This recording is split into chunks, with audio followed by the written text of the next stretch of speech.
আসসালামু আলাইকুম। আসলেও আমার গরু পালার জায়গা একদম সীমিত। এজন্য বাড়ির ভিতরেই ছোট্ট করে দু-একটা চারি তৈরি করে আমি এখানে গরু লালন পালন করা শুরু করছি।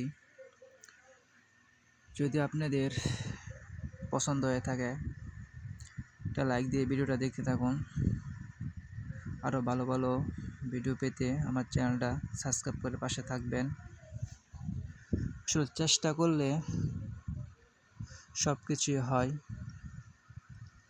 তেমন আমারও চেষ্টা থাকার কারণে আমি এখানে গরু লালন পালন করতে পারি, আমার কোনো সমস্যা হয় না। দেখেন ছোট্ট একটা বাছুর, গায়ের ঘরের বকনা বাছুর, সে তার মার সাথে ঘাস খাচ্ছে। লাঙল পায় না বলে সে দুই পাও উপরে দিয়ে তার মার সাথে ঘাস খাচ্ছে। সবাই ভালো থাকবেন, সুস্থ থাকবেন, দোয়া করি।